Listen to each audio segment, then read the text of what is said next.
Series में आप सभी का स्वागत है, जहां पे आज हम लोग 50 महत्वपूर्ण प्रश्न पढ़ेंगे, जहां पे जीएस, जीके, विविध, समसामयिकी के साथ साथ करंट के जो प्रश्न होंगे उसके साथ साथ इतिहास, भूगोल, संविधान, अर्थव्यवस्था और उसके साथ साथ अगर देखिए बहुत सारे ऐसे विषयों का समावेशन रहेगा जहां से आपके भर्ती परीक्षा में पूछा जाए, सामान्य विज्ञान, उत्तर प्रदेश स्पेशल हो, कुछ रीजनिंग, गणित, इन सभी का एक ऐसी सीरीज होगी जो परीक्षा में बार बार जहाँ से प्रश्न आपके आते हैं। स्पेशल सीरीज आपके लिए चल रही है, आप लोग इस वीडियो के अंत तक बने रहिएगा और आपको ये देखना है कि कितने में से कितने प्रश्न आपने सही किया।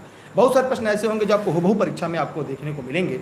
जैसे पहला प्रश्न है, हाथी दांत का पैमाना हड़प्पी संदर्भ में मिला है कालीबंगा, लोथड़, धौलावीरा, वाणावली। मतलब ये भारतीय इतिहास का प्रश्न है, जिसमें प्राचीन इतिहास में चैप्टर का अध्याय है सिंधु घाटी की सभ्यता। तो सिंधु घाटी सभ्यता से यहाँ से एक टॉपिक आपको पढ़ने को मिल जाते हैं। लेकिन इस प्रश्न का सही उत्तर क्या होगा? तो ये होगा लोथड़ से। ठीक है, वैसे आप लोग को ये जान के रखना होगा कि कालीबंगा से और धौलागिरी से भी क्या क्या चीज़ें प्राप्त हुई थी, लोथड़ से क्या क्या चीज़ें मिली थी। तो हड़प्पा सभ्यता भारत की एक प्राचीनतम सभ्यता है और एक नगरीय सभ्यता थी। ठीक है, आप लोग जल्दी से वीडियो को शेयर करिएगा अपने सभी साथी मित्रों को। ठीक है, जितने लोग वीडियो को लाइव देख रहे हैं। चलिए चलते हैं एक और अगले प्रश्न की तरफ। निम्नलिखित शासकों में से किसके सिक्कों पर शंकरषण एवं वासुदेव दोनों अंकित थे? ये भारतीय इतिहास का प्रश्न है, इसका है, ये भारतीय इतिहास का ही प्रश्न है। और आपने देखा होगा सिक्के भी आपके सिलेबस में इतिहास जानने का स्रोत भी सिक्के हैं, जैसा आपके सभी को ज्ञात होगा। उसमें एक प्रश्न आया है, इस प्रश्न का उत्तर क्या होगा? हिविश, कनिष्क, समुद्रगुप्त, अगाथोक्निज। इसमें बताइए इस प्रश्न का जो सही विकल्प है वो क्या होगा? जी हाँ, आपको जानकर हैरानी होगी कि हिंद उपवन के शासक मिनांडर की मृत्यु के बाद उसका पुत्र स्ट्रेटो प्रथम अवयस्क था। उसकी पत्नी जो थी वह, उसका नाम क्या था? अगाथोस्कीज ने शासन संभाला। ये चांदी के निर्मित सिक्कों पर संघर्षण मतलब बलराम एवं वासुदेव दोनों अंकित थे। ठीक है, कौन थे? दोनों अंकित थे इसमें। ये काफ़ी इंपॉर्टेंट है, ये रट लीजिएगा। ये हिंद यनमक के शासक मिनांडर की मृत्यु जब हो जाती है, उसके बाद उसका पुत्र स्ट्रेटो जो अवयस्क था, 18 साल नहीं हुआ था उसकी पत्नी जो थी अगाथोक्लीज ने शासन संभाला और उसी ने चांदी के निर्मित सिक्का जारी किया था। ये सिक्का किसका था? चांदी का था। ये भी प्रश्न पूछा जाता है, इसलिए मैं यह भी आपको लिखवा दे रहा हूँ, चांदी का सिक्का था। अगला है सवाल आपके सामने, शायद आपको दिख रहा होगा। कृषि के समुन्नत करने के लिए नहर खुदवाने के संदर्भ में 13वीं शताब्दी का निम्नलिखित में पहला शासक होने का श्रेय किसे मिला? जल्दी जल्दी कमेंट करिएगा, वीडियो को ज़्यादा लोगों तक शेयर करने का प्रयास करिएगा, क्योंकि यह काफ़ी स्पेशल सीरीज है जीएस जीके की। देखिए यहाँ पर है बलबन। बलबन किसके लिए प्रसिद्ध? बहुत ही ज़्यादा, खासकर सिविल परीक्षाओं में बलबन बहुत ज़्यादा पूछा जाता है। और इल्तुतमिश ये गुलाम वंश का वास्तविक शासक था। काफ़ी चीज़ें से जुड़ी हुई जो मैंने आपको पढ़ाया भी होगा इतिहास सीरीज में। गयासुद्दीन तुगलक, रजिया बेगम। तो रजिया बेगम भी मध्यकालीन इतिहास में काफ़ी महत्वपूर्ण इनकी भूमिका रही, और ये प्रश्न जो है मध्यकालीन इतिहास का प्रश्न रहा है। तो जल्दी जल्दी कमेंट करिएगा और जवाब जरूर दीजिएगा। देखिए यहाँ पर इस प्रश्न का जो सही उत्तर है वो आप लोगों ने एकदम सही बताया है, गयासुद्दीन तुगलक। आइए इनके बारे में बात करते हैं। देखिए तुगलक वंश की स्थापना किसने किया था? गयासुद्दीन तुगलक ने ही की थी। और कृषकों की स्थिति में सुधार करने के लिए इन्होंने बहुत सारे प्रयास किए। अब देखा इनमें मुकद्दम तथा खूतो उनके पुराने अधिकार लौटा दिए। इन्होंने क्या किया? किसानों के कुछ अधिकार थे, जैसे मुकद्दम था, ये बहुत कम किताबों में आपको पढ़ने को मिलता है। मुकद्दम था, खूतो, ये कृषकों के एक अधिकार थे जिन्होंने वापस लौटा दिया। गयासुद्दीन ने लगान निश्चित करने में बटाई का प्रयोग फिर से प्रारंभ कर दिया। ऋण की वसूली बंद करा दिया। भू राजस्व के दर को 1/3, जो भू राजस्व था, लिखना चाहे लिख लीजिएगा सभी लोग, 1/3 कर दिया। भू राजस्व जो था वो 1/3 कर दिया। सिंचाई के लिए नहर का निर्माण कराया। सिंचाई के लिए नहर निर्माण कराने वाला गयासुद्दीन पहला शासक था, माने कृषकों की मदद करने के लिए। ठीक है, ध्यान दीजिएगा सभी लोग, जितने लोग वीडियो को देख रहे हैं सभी लोग, अगर साफ नहीं दिख रहा हो तो 3 डॉट विंडो पर क्लिक करके वीडियो की क्वालिटी बढ़ा लीजिएगा। निःशुल्क क्लास देशहित में, राष्ट्रहित में, फेसबुक और यूट्यूब दोनों पर आपके लाइव चल रही है। तो याद रखिएगा, गयासुद्दीन तुगलक एक ऐसा शासक था जिसने सबसे पहले कृषकों के लिए सिंचाई के लिए नहर का निर्माण कराया। अगला है, निम्नलिखित में कालक्रम पर अपना विचार करिए। आइए देखते हैं क्रिप्स मिशन कब आया। तो आप लोग को पता होना चाहिए क्रिप्स मिशन कब आया। ये वैसे मैंने आधुनिक इतिहास सीरीज में पढ़ाया है, ये 1942 में। अगस्त प्रस्ताव ये 1940 में है। नेहरू रिपोर्ट काफ़ी इंपॉर्टेंट, भारत परीक्षा में पूछा जाता है, 1928। वेवेल योजना 1945 में। अब आपको ये बताना है, अगर कालक्रम के हिसाब से सेट किया जाए, सबसे पहले क्या आएगा, उसके बाद क्या आएगा। सभी लोग जितने लोग वीडियो को लाइव देख रहे हैं ध्यान से बताइए और कोशिश ये करिए कि तथ्यों को पढ़ते भी चलिए। अब बताइए आपके हिसाब से प्रश्न का उत्तर क्या होगा, जो भी होगा आप लोग कमेंट सेक्शन में बताइए क्या आएगा। प्रश्न नंबर 4 का, जी हाँ बी, ठीक है। चलिए चलते हैं अगले प्रश्न की तरफ। अगला है आपके सामने, लवण प्रभावित मृदा का जो सर्वाधिक क्षेत्रफल है किस राज्य में है। लवण प्रभावित मृदा का सर्वाधिक क्षेत्रफल वाला जो राज्य है, देखिए अगर इस प्रश्न का उत्तर देखा जाए तमिलनाडु, राजस्थान, गुजरात, आंध्र प्रदेश। अगर प्रश्न नंबर 5 अगर हम लोग बात करें तो यहाँ पर इसका उत्तर क्या होगा, गुजरात। आइए ध्यान से देखते हैं इसके बारे में कैसे। जैसे अगर हम भारत के मानचित्र पर अगर हम इसको देखें तो कुछ इस तरह से आपको दिखाई देगा।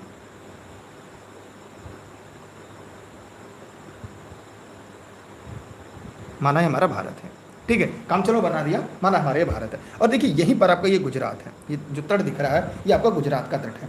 आइए इसके बारे में और अच्छे से हम आपको बताने का, समझाने का प्रयास करते हैं। भारत में लवण प्रभावित मृदाओं में सबसे ज़्यादा क्षेत्रफल राज्य गुजरात में। इसके बाद अगर देखें तो दूसरे नंबर पर यूपी आता है, हरियाणा फिर आता है, पंजाब आता है। तो भारत में क्षारी मृदा से प्रभावित सर्वाधिक क्षेत्र उत्तर प्रदेश है। अगर यहाँ पे ये लवण है, अगर क्षारी कह देता तब क्षारी में उत्तर प्रदेश सबसे ज़्यादा है और लवण में गुजरात है। एकदम रट लीजिएगा, एकदम रट लीजिएगा, जितने लोग इस वीडियो को देख रहे हैं सभी साथी एकदम रट लीजिएगा, एकदम अपने मन में, जहन में बैठा लीजिएगा कि जो गुजरात है वो लवण मिट्टी सर्वाधिक पाई जाती है और क्षारी मिट्टी सबसे ज़्यादा उत्तर प्रदेश में पाई जाती है। ये दोनों प्रश्न आपकी परीक्षा के लिए इंपॉर्टेंट है, ठीक। अगला सवाल देखिए, क्लास खत्म होने के बाद आप अन्य बातें करिएगा। देखिए आजकल आपने देखा होगा ट्रेंडिंग में कूट वाले प्रश्न हैं। कैसे कूट वाले प्रश्न, देखिए ऑनलाइन क्लास नोट संबंध अगर कोई जानकारी चाहिए आप इस नंबर पर व्हाट्सएप करके जानकारी ले लीजिएगा। ई लर्निंग विद दुर्गेश के ऑफिस का नंबर है, क्योंकि मेरी क्लासेज आप सभी को निःशुल्क, देशहित में, राष्ट्रहित में उपलब्ध हैं। चलिए, भारत का एक नागरिक अपनी नागरिकता खो देता है, तो बताइए इस प्रश्न का उत्तर क्या होगा। ये भारतीय संविधान का भाग 2 अनुच्छेद 5 से लेकर 11 तक इसका वर्णन आपको मिलेगा। तो जल्दी जल्दी फटाफट कमेंट करके बताइएगा। भारत की नागरिकता का परित्याग करता है, भाई जब कोई त्याग कर देगा तब। दूसरा, अन्य देश की नागरिकता ग्रहण कर लेगा तो भारत की नागरिकता स्वतः समाप्त हो जाएगी। किसी अन्य देश के नागरिक से विवाह करता है, जी नहीं। सरकार की आलोचना करता है, जी। इसके लिए भी बताएंगे क्या क्या तथ्य है, सरकार में क्या क्या चीज़ें हैं। तो यहाँ पर इस प्रश्न का उत्तर होगा केवल 1 और 2। मैंने जितने लोग इस प्रश्न का उत्तर सी बताए हैं उन सभी के जवाब पूरी तरह से सही है। चलते हैं एक और अगले प्रश्न की तरफ। यार वीडियो को शेयर करिए, जितने लोग वीडियो को देख रहे हैं, चाहे फेसबुक पे चाहे यूट्यूब पर, पैसा नहीं लगेगा आपका, ठीक है। अगला है आपके सामने, शिक्षा जो पहले एक राज्य का विषय था, ध्यान दीजिएगा, राज्य का विषय था, इसे किस संशोधन के द्वारा समवर्ती सूची में सम्मिलित किया गया। बहुत ही इंपॉर्टेंट चीज़ है, एक बात हमेशा याद रखिएगा जितने लोग इस वीडियो को देख रहे हैं, शिक्षा जो है, शिक्षा पहले तो राज्य सूची का विषय था, बाद में से समवर्ती सूची का विषय बना दिया गया, तो इंदिरा गांधी के द्वारा। तो याद रखिएगा इस प्रश्न का जो उत्तर है वो 42वें संविधान संशोधन 1976 शिक्षा को राज्य सूची से हटाकर समवर्ती सूची में कर दिया गया। इस तरह अगर वर्तमान में देखा जाए तो शिक्षा जो है केंद्र सरकार, राज्य सरकार, दोनों सरकारें कानून बना सकती हैं। याद रखिएगा ये 42वें संविधान, इसे मिनी कॉन्स्टिट्यूशन कहते हैं, लघु संविधान भी कहते हैं 42वें संविधान संशोधन को। चलते हैं एक और अगले प्रश्न की तरफ। भारतीय संविधान का अनुच्छेद 352 के अंतर्गत आपातकाल की घोषणा तभी की जा सकती है जब भारत में किसी भाग की सुरक्षा निम्नलिखित खतरा हो। देखिए ये इस संशोधन के बाद अगला संशोधन जो किया गया था यही 44वें संविधान संशोधन, ये 1978 में किया गया था। आइए इसके बारे में मैं आपको बताऊं, शायद जानना चाहेंगे। भारतीय संविधान का अनुच्छेद 352 भारत का राष्ट्रपति युद्ध, विदेशी आक्रमण, सशस्त्र विद्रोह की स्थिति में आपातकाल की घोषणा कर सकता है। लेकिन 44वें संविधान संशोधन अधिनियम 1978 के द्वारा 352 में निम्नलिखित में आंतरिक अशांति के स्थान पर सशस्त्र विद्रोह को प्रस्तावित कर दिया गया। माने आंतरिक अशांति की जगह सशस्त्र विद्रोह को भी प्रस्तावित कर दिया गया। यह बात याद रखिएगा सभी साथी, जितने लोग इस वीडियो को लाइव देख रहे हैं, रट लीजिएगा। परीक्षा में यहाँ जरूर सवाल आते हैं। आपको पता है राष्ट्रपति 3 अनुच्छेद से शासन कर सकता है। आपातकाल 352 है, 356 है, 360, ये कभी नहीं लगा है। ये अभी तक पूरे भारत में कितनी बार लगा है, उत्तर प्रदेश में अभी तक कितनी बार राष्ट्रपति शासन लगा है, दोनों का जवाब कमेंट सेक्शन में कमेंट करके बताइएगा। अगला सवाल, अच्छा ध्यान दीजिएगा, ये कूट वाला सवाल था, यहाँ पे कूट वाला सवाल था। तो कूट वाले सवाल में थोड़ी बातें हमें और आप लोग को जाननी चाहिए, ध्यान से देख लेते हैं जितने लोग वीडियो को लाइव देख रहे हैं, क्योंकि ये कूट का सवाल था और कूट के सवाल में थोड़ी सी दिक्कत हम लोग को है, मैं चाहूँगा वो भी दिक्कत आपकी हल हो जाए। देखिए यहाँ पर युद्ध के कारण, विदेशी आक्रमण के कारण, क्योंकि आंतरिक उपद्रव के कारण ये हटा दिया गया था। कब?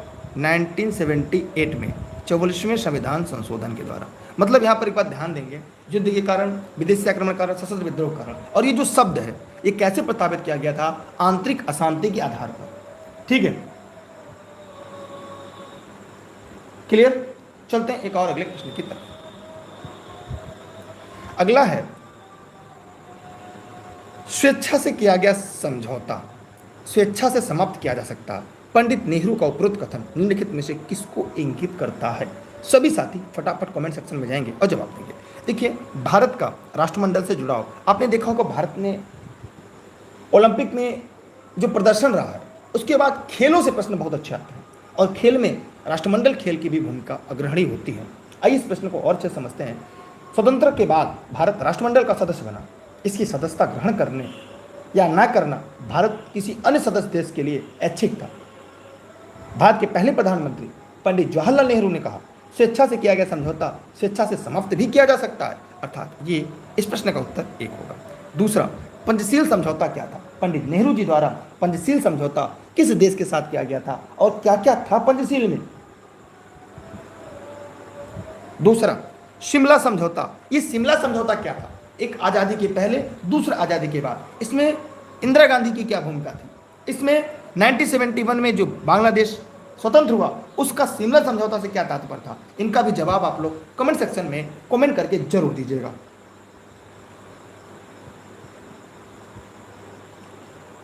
देखिए भैया, क्लास संबंध अगर किसी को जानकारी चाहिए तो एक नंबर है, इस पर कॉल करके जानकारी ले लीजिएगा। ठीक है, अभी क्लास में आराम से पढ़ लीजिएगा, डिस्टर्ब ना करेगा। ई लर्निंग विद दुर्गेश के ऑफिस का नंबर है, आराम से पहले पढ़िए, सिलेक्शन के नजदीक पहुंचिए। निम्न के एक तथ्य ए है, दूसरा कारण है। गोंडवाना सेल का समूह भारत का लगभग 95% कोयला मिलता है। क्लियर? ये एकदम राइट है। अधिकांश लौह धात्विक और अधात्विक खनिज धारवाड़ समुद्र में, ये भी सही है, लेकिन ये इसकी व्याख्या नहीं करता। माने ए और आर दोनों सही है, दोनों सही है, लेकिन आर की सही व्याख्या नहीं करता था। इस प्रश्न का जो सही विकल्प है वो बी है। ठीक, वो क्या है? बी इस प्रश्न का सही जवाब। क्लियर? देखिए भैया, बार बार क्लास में ये नंबर है ना, इसको नोट कर लीजिए, स्क्रीनशॉट कर, इसी पे कॉल करके पूछिएगा। अगला देखिए, मिलान करने वाला है सूची 1 को सूची 2 से। यहाँ पे ध्यान देना है कि जो एक चारागाह हिल स्टेशन है उससे, तो बन्नी जो चारागाह है वो आपके गुजरात राज्य में है। ग्याल चारागाह ये उत्तराखंड में है। खज्जियार हिमाचल प्रदेश। पहलगाम पहलगाम जो है वो आपका जम्मू में है ना, सॉरी, खज्जियार हिमाचल प्रदेश में है, पहलगाम जम्मू कश्मीर। इंपॉर्टेंट है, जो दर्शन करने गए होंगे खासकर वैष्णो देवी का, उन्हें ये पता होगा पहलगाम के बारे में। अब बताइए इस प्रश्न का उत्तर क्या होगा? जो भी आप लोग को लगे कमेंट सेक्शन में कमेंट करके बताइए। यहां पे भी देखिए मिलान करना है सूची 1 को। माने एक तरफ देश खनिज है, तांबा अगर देखा जाए सबसे ज्यादा तो चीनी, अभ्रक में भारत है, आपको पता है, लगस्क में रूसी संघ है, तांबा में मैक्सिको।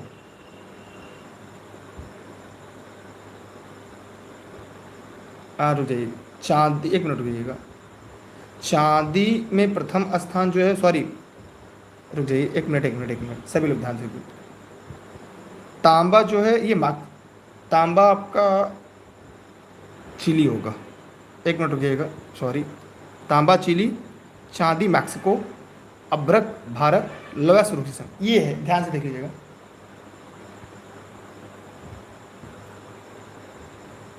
ठीक है, एक बार ध्यान से देख लीजिएगा, ये है ठीक। अगला, राष्ट्रीय पर्यावरण अभियांत्रिकी शोध संस्थान का बहुत ही इंपॉर्टेंट नीरी बार बार पूछा जाता है, कब और कहाँ, तो याद रखिएगा नागपुर में है। और जब नागपुर में है तो आपका तुरंत पता चल गया कि भाई सर इस प्रश्न का जो सही उत्तर है वो बी, नागपुर में है, और नागपुर वाला केवल एक ही विकल्प है बी। लेकिन नीरी का फुल फॉर्म बहुत बार पूछा जा चुका है। नीरी का फुल फॉर्म क्या है? National environmental engineering research institute, 1958 में नागपुर में की गई थी। यह बहुत ही इंपॉर्टेंट सवाल है सभी के लिए, जितने लोग इस वीडियो को लाइक देखें। व्याघ्र अभ्यारण्य कौन सा नहीं है? ध्यान दीजिएगा, जो नहीं वाला नहीं पढ़ेंगे वो गलती कर जाएंगे। ठीक, बताइए सभी लोग फटाफट कमेंट करें कौन सा नहीं है। कान्हा है, रणथंभौर है, बांधवगढ़ है, काजीरंगा नहीं है। ये वन्यजीव अभ्यारण्य कहाँ पे? असम में है। असम राज्य में ब्रह्मपुत्र नदी के किनारे है। यहां पर एक सींग वाला गैंडा, हाथी, मतलब यहां पे ध्यान दीजिएगा, एक सींग वाला गैंडा,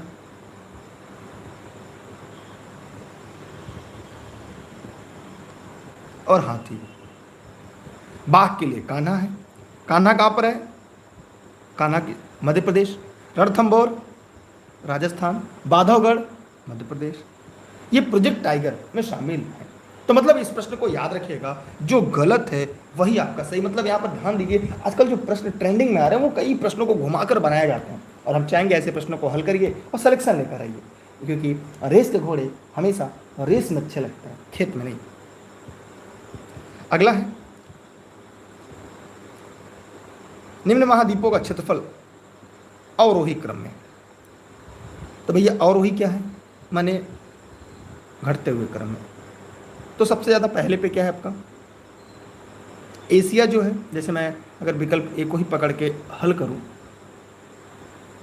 तो पहले पे एशिया है, दूसरे पे क्षेत्रफल उस पे अफ्रीका है, तीसरे पर उत्तरी अमेरिका है, चौथे पर दक्षिण अमेरिका है। उस हिसाब से देखा जाए फिर आपका यूरोप,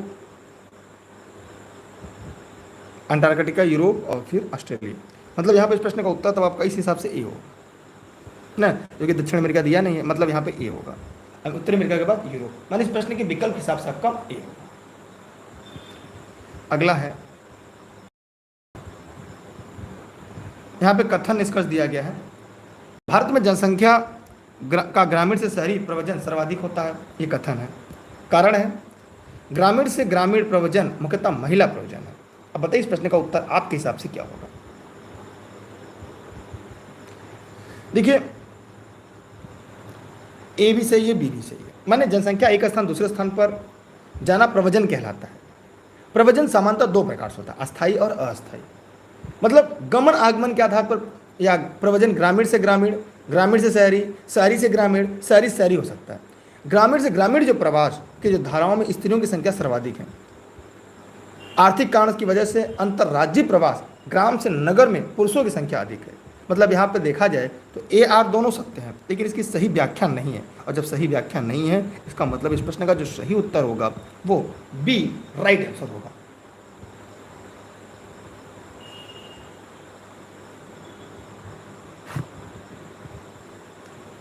निम्नलिखित में से 2011 में जनसंख्या ऋणात्मक वृद्धि कहाँ पे अंकित की गई? तो आपको पता होगा कि आपके सिलेबस में, पाठ्यक्रम में जनसंख्या विश्व भूगोल के साथ साथ यहाँ पे इस प्रश्न का जो सही उत्तर आपके सामने है वो है नागालैंड है। ये गलत लिखा गया है, वो है नागालैंड। क्या है आपका? नागालैंड है। यहाँ पे 0.6% माइनस नागालैंड। ठीक है,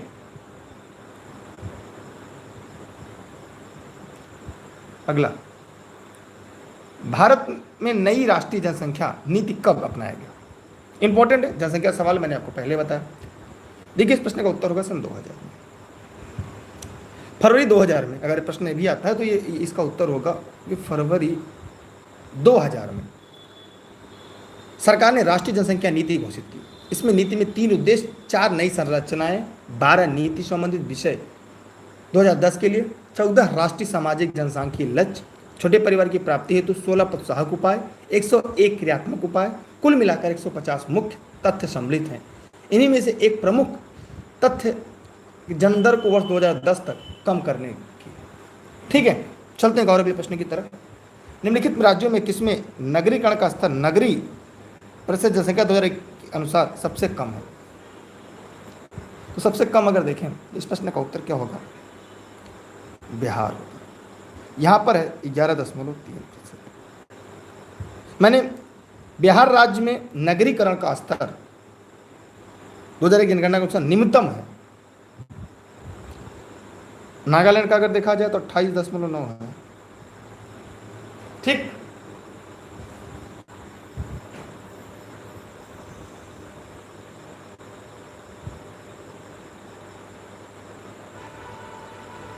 चलते हैं अगले प्रश्न की तरफ।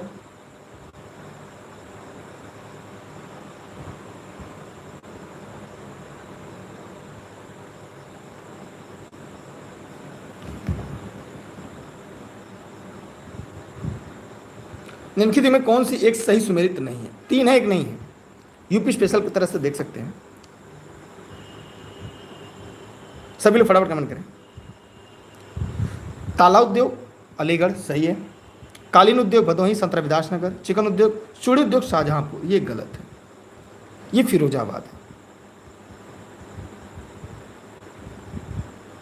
ये है फिरोजाबाद। एकदम रट लीजिएगा, ये रटने वाले प्रश्न है। आगे चलते हैं। बीवी गिरी राष्ट्रीय श्रम संस्थान कहां पर? बीवी गिरी कौन थे?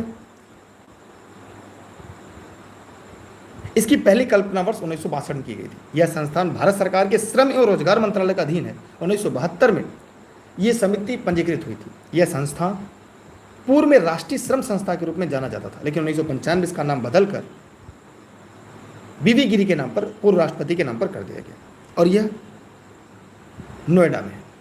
कहाँ पर है? नोएडा में। माने इस प्रश्न का जो सही उत्तर है इसका पुराना, ये इसका नाम ये बदला गया 1995। इसका जो पुराना नाम था राष्ट्रीय श्रम संस्थान था। क्या था? राष्ट्रीय श्रम संस्थान। इसका नाम बदलकर 1995 में बीवी गिरी राष्ट्रीय श्रम संस्थान कर दिया गया, जो भारत के पूर्व राष्ट्रपति थे। अगला सवाल, वुमेन पावर लाइन 1090 कब प्रारंभ हुई थी? इंपॉर्टेंट सवाल है। तो ये उत्तर प्रदेश सरकार द्वारा वुमेन पावर 1090 की स्थापना की गई 15 नवंबर 2012 को। वुमेन पावर लाइन सेवा और अधिक प्रभावी बनाने के लिए 2014 में वुमेन सिक्योरिटी ऐप 1090 भी लॉन्च की गई। भारत में विमुद्रीकरण का कौन सा औपचारिक उद्देश्य नहीं था? भारत में विमुद्रीकरण का बहुत इंपॉर्टेंट सवाल है। आपको पता होगा इसकी जो घोषणा हुई थी वो 8 नवंबर 2016 को हुई थी और ये प्रभावी हुआ था 9 नवंबर 2016 रात्रि के 12 बजे से प्रभावी हुआ था 9 नवंबर 2016 को। लेकिन घोषणा जो हुई थी, ये घोषणा हुई थी, याद रखिएगा, 8 बजे, जिसमें 500 1000 नोट का लीगल टेंडर इसका खो गया था। नोटों का विमुद्रीकरण कर दिया गया। एक झटके में अर्थव्यवस्था का 86% मुद्रा को अवैध घोषित कर दिया गया। यहां पर अर्थव्यवस्था में नकदी मात्रा को कम करना, श्रम व्यवहार से अंक की तारीखों का अधिक उपयोग करना, कर का आधार को बढ़ा देना, जीडीपी की विकास दर जी नहीं। मतलब इस प्रश्न का जो उत्तर डी जो गलत है वही यहाँ पे सही है। भ्रष्टाचार पे अंकुश लगाना, नकली नोटों को छपाई पर लगाम लगाना, आतंकवादियों द्वारा उच्च मूल्य नोटों का प्रयोग पर लगाम लगाना, विशेषकर काला धन संचित करने पर रोक लगाना। मतलब ओवरऑल देखा जाए यहाँ पर जितने भी प्रश्न हैं 3 सही हैं और डी यहाँ पर आपका गलत है। चलते हैं एक और अगले प्रश्न की तरफ। अगला सवाल है, ये अर्थव्यवस्था था, निम्न कौन सा कथन उदय कोटक समिति के विषय में गलत है? 3 सही है और एक गलत है। सभी लोग फटाफट कमेंट करें, जवाब दें। देखिए, यह समिति सेबी द्वारा गठित की गई। सेबी क्या है, कमेंट करके बताइए, इसका फुल फॉर्म क्या है। इसका संबंध निगमी प्रशासन से सही है। इसने संतुति की कि कंपनी बोर्ड से कम आधे सदस्य स्वतंत्र निदेशक होने चाहिए, सही है। इसकी स्तुति की अध्यक्ष तथा प्रबंधक पद पर एक ही बने रहे, जी नहीं। माने यहाँ पे डी जो गलत है वही आपका सही है, क्योंकि प्रश्न को आपको एकदम ध्यान से पढ़ना है, बारीकी से पढ़ना है हमेशा, नहीं तो आप गलती कर जाएंगे। अब देखिए मिलान करने वाले सवाल, एकदम सरल सवाल है और मुझे नहीं लगता किसी का सवाल एक गलत होगा। कृत्रिम रूप से फलों को पकाने वाले जो गैस है वो एथिलीन है, ये परीक्षा में पूछा था, वर्ल्ड लाइनर। बेकिंग सोडा को सोडियम बाइकार्बोनेट, शीतल पेय जिसे ठंडा कोल्ड ड्रिंक के नाम से जानते हैं, ये कार्बन डाइऑक्साइड, ठोस बर्फ भी कहते हैं, शुष्क बर्फ, क्वार्टर, सोडियम सिलिकेट। तो ये एक ऐसे प्रश्न है, 4 प्रश्न यहाँ पे आपके बनेंगे और अगर आप तैयार कर लेंगे, पढ़ लेंगे, जो security exchange board of India SEBI का फुल फॉर्म है, तो बहुत इंपॉर्टेंट है। मैंने वैसे पढ़ाया भी था, ये भी टॉपिक हमने पढ़ाया था। अगर आप लगातार क्लास में पढ़े होंगे, लेनी भी दुर्गेश पे बने होंगे, तो आप यकीनन आप ऐसे सवाल को कर लेंगे।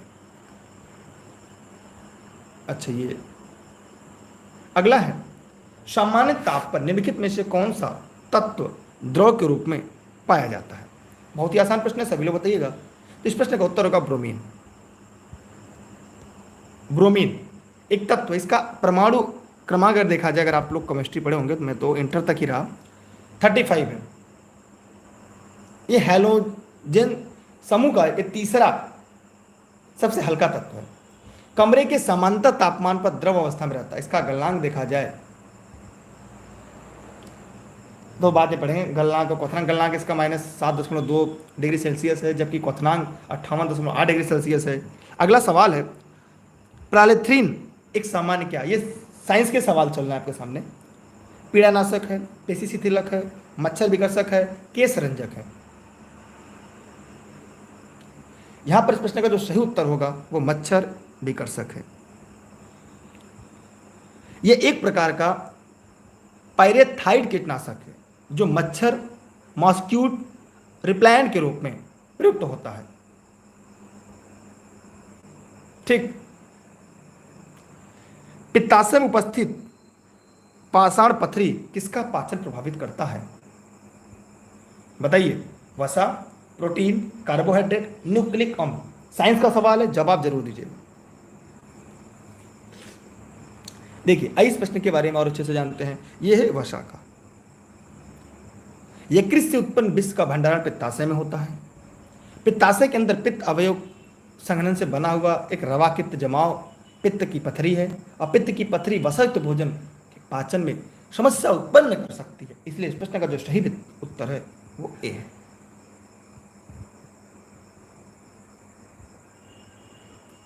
अगला सवाल आपके सामने है, बाघों का प्रमुख रिजर्व सरिस्का किस राज्य में है? उत्तर प्रदेश, राजस्थान, उत्तराखंड, मध्य प्रदेश। देखिए, इसे 1955 में वन्य जीव अभ्यारण्य किया गया था। 1978 में इसे टाइगर रिजर्व घोषित किया गया। सरिस्का टाइगर रिजर्व राजस्थान के अलवर जिले में है। अलवर जिले में है राजस्थान के। 1955 में इसे वन्य जीव अभ्यारण्य बनाया गया। 1978 में टाइगर प्रोजेक्ट मतलब टाइगर रिजर्व घोषित किया गया। अच्छा, यहाँ पे आप गणित के सवाल भी शुरू हो गए इसी में। अगर आप कहेंगे तो मैं वैसे करा दूंगा। 3 संख्याओं का हरात्मक माध्य 18 है। यदि 2 संख्याएं 12 तथा 36 हैं तो तीसरी संख्या क्या होगी? ठीक है, चलिए आगे इसको हम लोग पढ़ेंगे कैसे इसको हल होगा। कुछ नहीं करना है। तीनों संख्या, माना तीसरी संख्या यक्स है तो तीनों का जो हरात्मक माध्य होगा वो कैसे निकालेंगे? देखिए, यहाँ पे हो जाएगा 3 पूरे का बटा, पहला क्या है 1/12, 1/12 तथा 2 संख्या 1/36 हो गई, और तीसरी जो है वो 1/x है, और इनका माध्य कितनी है 18। बस इसी को हल करना है। यक्स की जो वैल्यू आएगी वही आपका उत्तर होगा। तो आप लोग प्रश्न को हल करिएगा, देखिएगा यक्स की वैल्यू क्या आती है। यक्स की यही वैल्यू आपको निकालनी है।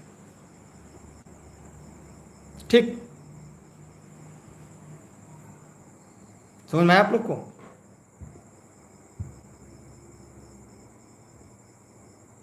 एक और तरीके मैं आपको ट्रिक बता दूं कैसे हल करेंगे। अगर सभी लोग अगर करना चाहे तो मैं यहाँ पे आपको एक और तरीके से बता दूं।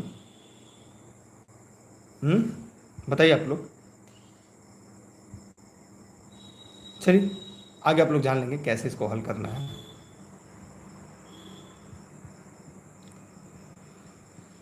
अच्छा, यहाँ पे एक है, तारीख पर विचार न करते हुए 2 व्यक्तियों के अलग अलग दिनों में पैदा होने की प्रायिकता क्या होगी? ये प्रायिकता का सवाल है। कि अलग अलग दिन में अगर पैदा होंगे तो क्या उनकी प्रायिकता होगी। देखिए, अगर हम प्रायिकता की बात करें तो भैया ये होंगे कि 7 दिन में 6 दिन में से किसी दिन पैदा होंगे, 7वां दिन तो करेंगे तो 1/1 हो जाएगा, तो ये इसकी प्रायिकता होगी। चाहे मंगलवार, बुधवार, बृहस्पतिवार, शुक्रवार, शनिवार, रविवार 6 है, एक दिन तो खुदा होता है, तो उसमें प्रायिकता अलग अलग पैदा होने की संभावना 6/7 है। कोई आज होगा तो कोई कल होगा, लगातार होगा नहीं, तो इसलिए इसकी प्रायिकता। अच्छा, गणित के ही सवाल है। निम्नलिखित में कौन सी एक संख्या दी संख्याओं इतने इतने इतने के समान है? एकदम आसान सवाल है, बताइए। यहाँ पर है 253 है, 275 है, 385 है, तो बताइए क्या होगा। देखिए बहुत सरल तरीका है। यहाँ पे देखिए 3 2 5, 5 2 7 और 5 3 8। ठीक है, देख रहे हैं बीच वाला आ रहा है सबका, तो देखिए 3 2 5 6 नहीं है, 5 1 6, 8 5 13, 6 3 9, तो 20 का सही है। माने दोनों किनारे को जोड़ दीजिए, बीच वाला योग हो जाए बस। तो बीच वाला योग है 5 1 6, तो इसका भी उत्तर हो गया। देख रहे हैं, दोनों किनारे को जोड़ दीजिए, बीच वाला उत्तर है 3 2 5, 5 2 7, 5 3 8, तो यहाँ पे भी कौन सा होगा? 20 का सही है। जिनके दोनों किनारे का योग करने पे बीच वाली संख्या प्राप्त हो जाए। आसान है, रीजनिंग के सवाल कह सकते हैं आप। अगला है, सभी लड़कियां माँ हैं। लड़कियां हैं, माँ हैं। कुछ माता हैं 20 वर्ष की उम्र से अधिक हैं। बताना यहाँ पे दिए गए कथन में से क्या सही है, में से क्या सही बताइए। उपरोक्त कथन का आधार पर ज्ञात कीजिए कौन सा तर्कसंगत रूप से सही है। तो बताइए सभी लोग फटाफट कमेंट करके, तर्कसंगत रूप से आपके हिसाब से कौन सा सही है। सभी लड़कियां 20 वर्ष से उम्र से अधिक हैं, कुछ कह दिया है तो ये सभी गलत हो गया। कुछ लड़कियां 20 वर्ष से उम्र से, कुछ लड़कियां 20 वर्ष, देखिए कुछ माताएं 20 वर्ष से कम है, माता कहाँ है, यहाँ पे लड़कियां कहाँ, ये भी गलत। सभी माता लड़कियां हैं, देखिए कुछ सभी लड़कियां माँ है और सभी माताएं लड़कियां, ये भी गलत है। मतलब इसका प्रश्न का उत्तर क्या होगा? डी, उपरोक्त में से कोई नहीं। मैंने ऐसा चीज़ यहाँ पे मिल ही नहीं रहा है। एक प्रश्न आपका ये भी तैयार है, मैं दोबारा समझा दूँ। देखिए सभी लड़कियां माँ है, यहाँ पे कह रहा है सभी लड़कियां 20 वर्ष से अधिक है, कुछ माता 20 वर्ष से अधिक है, यहाँ पे माता का शब्द कहा है तो नहीं ये होगा ना ये होगा। एक तरफ सभी कह रहे, एक तरफ कुछ कह रहा है, हट जाएगा। सभी माताएं लड़कियां, जी नहीं, सभी लड़कियां माँ है, इसलिए इस प्रश्न का उत्तर डी होगा। अगला आपके सामने है, गणित का ही सवाल है। लड़कों की एक पंक्ति में राकेश दाहिनी ओर से 11वां है और बाईं ओर से 15वां है। अगर मोहन से राकेश 12वां है तो निम्नलिखित में से कुल कितने लड़के हैं? एकदम सिंपल सवाल है। देखिए राकेश दाहिनी ओर से 11वां है, से दाहिनी ओर से अगर आते हैं, ये दाहिनी ओर मान लीजिए 11वां है, प्लस बाईं ओर से 15वां है, मोहन 15वां है। अब कह रहा है अगर मोहन से राकेश 12वां है, मोहन से राकेश बीच में 12 है तो बीच में 12 जोड़ दीजिए और कुल में से क्योंकि एक व्यक्ति की 2 बार काउंटिंग और एक हटा दीजिए, तो कितना आएगा? 5 2 7 1 8 38 माइनस 1 बराबर 37। इस प्रश्न का उत्तर क्या होगा? वैसे ध्यान दीजिएगा ऐसे प्रश्नों को हल करते समय, क्योंकि नहीं गलती मत करिएगा, क्योंकि अगर ऐसा गलती करेंगे तो परीक्षा में आपके लिए समस्याएं हो सकती हैं। ठीक, आइए यहाँ पे देख लेते हैं, उसके बाद 5 प्रश्न करंट के भी पढ़ लेंगे। नीचे देखिए, वक्तव्य को ध्यान से देखिएगा। कह रहा है कि चुनाव की घोषणा होती है, राजनीतिक दलों में आदर्श आचार संहिता का पालन करना होता है। ये भारतीय संविधान का प्रश्न है। आदर्श आचार संहिता को संसद के अधिनियम ने अधिनियमित किया गया था। ठीक है, जैसे अगर इसकी अधिनियम की बात करेंगे तो जब प्रतिनिधि धारा 1951 के तहत ये आता है, उसके अंतर्गत में यहाँ पे बताना है कि चुनाव की घोषणा होते ही राजनीतिक दलों में आदर्श आचार संहिता पालन करना होता है। जी हाँ, जैसे लोग कहते हैं आचार संहिता कब लगता है? जिस दिन चुनाव तिथि का ऐलान होता है उस दिन से आदर्श आचार संहिता प्रभावी हो जाती है। आदर्श आचार संहिता संसद के अधिनियमित किया था। जी हाँ, अब इसके बारे में बताना है कि यह क्या होगा। देखिए, आदर्श आचार संहिता राजनीतिक दलों तथा उम्मीदवारों के मार्गदर्शन हेतु एक मापदंड, एक दस्तावेज है जो उनके आचरण व्यवहार को नियंत्रित करता है। ये राजनीतिक दलों की सहमति से विकसित किया जाता है तथा उन पर बाध्यकारी होता है। आदर्श आचार संहिता निर्वाचन आयोग द्वारा निर्मित किया जाता है। ठीक, याद रखिएगा, यह निर्वाचन आयोग द्वारा चुनाव तिथि की घोषणा संबंधित प्रेस विज्ञप्ति जारी होने के समय से लागू होती है और चुनाव के पूरे होने तक प्रभावी रहती है। भारत संघ बनाम हरबंस सिंह जलाल व अन्य सुप्रीम कोर्ट के जजमेंट के आधार पर, कहेंगे सर किस आधार पर? तो ये भारत संघ बनाम हरबंस सिंह जलाल अन्य सुप्रीम कोर्ट के बाद में यह स्पष्ट किया गया था। माने ए सही है और आर असत्य है। मतलब इस प्रश्न का जो उत्तर है सी राइट आंसर है। जितने लोगों ने इस प्रश्न का उत्तर सी दिया है उन सभी के जवाब पूरी तरह से सही है। अब करंट के सवाल देख लेते हैं। दिसंबर 2020 में राज्य सरकार की निर्देशिका तक डिजिटल पहुंच सुनिश्चित करने के लिए मोबाइल ऐप डिजिनेस्ट का प्रारंभ किस राज्य सरकार द्वारा किया गया? तो ये पंजाब राज्य के कैप्टन अमरिंदर सिंह के राज्य सरकार की निर्देशिका तक डिजिटल पहुंच सुनिश्चित करने के लिए मोबाइल ऐप डिजिनेस्ट शुरू की।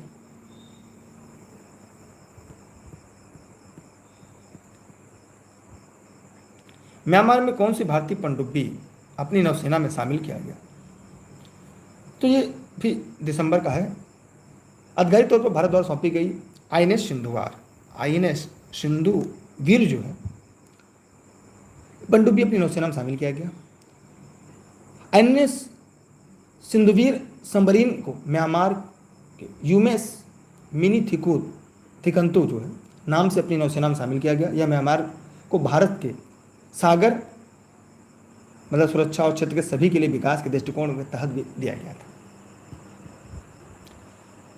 India coast guard maritime search and rescue operation में सहयोग के लिए 7 एशियाई देशों के साथ समझौता ज्ञापन हस्ताक्षर किए गए। कौन सा देश समझौते का सदस्य नहीं था? इसमें अगर देखा जाए ये भी दिसंबर 2020 में 7 देश में आपका Japan, Vietnam, Indonesia, Philippines, Thailand, Myanmar और श्रीलंका थे। इस प्रकार अगर यहाँ पे विकल्प देखेंगे तो आप बताइए निम्नलिखित में से कौन सा इस प्रश्न के विकल्प में इसका उत्तर नहीं है? तो लाओस नहीं है और जो गलत है वही हमारा से जापान है, थाईलैंड है, श्रीलंका है। माने फिलीपींस, म्यांमार, इंडोनेशिया, वियतनाम। हाल ही में देश के पहले सड़क सुरक्षा माह का उद्घाटन किया गया कब? देखिए सभी लोग आज 40 प्रश्न हम लोग पढ़ते हैं। ऑनलाइन क्लास नोट संबंध में अगर कोई जानकारी चाहिए इस नंबर पर व्हाट्सएप करके जानकारी ले सकते हैं। मेरे द्वारा सभी क्लास आप सभी को निःशुल्क देश हित में राष्ट्र हित में उपलब्ध होंगे। आप सभी लोग इसको ज्वाइन कर सकते हैं, घर बैठे नोट्स भी प्राप्त कर सकते हैं। डेली क्लास के लिए टेलीग्राम पर जुड़ जाइएगा ई लर्निंग विद दुर्गेश पर। देखिए हाल ही में देश के पहले सड़क सुरक्षा माह का उद्घाटन किया गया 18 जनवरी 2021 को। केंद्र सरकार ने नेताजी सुभाष चंद्र बोस की 125वीं जो जयंती थी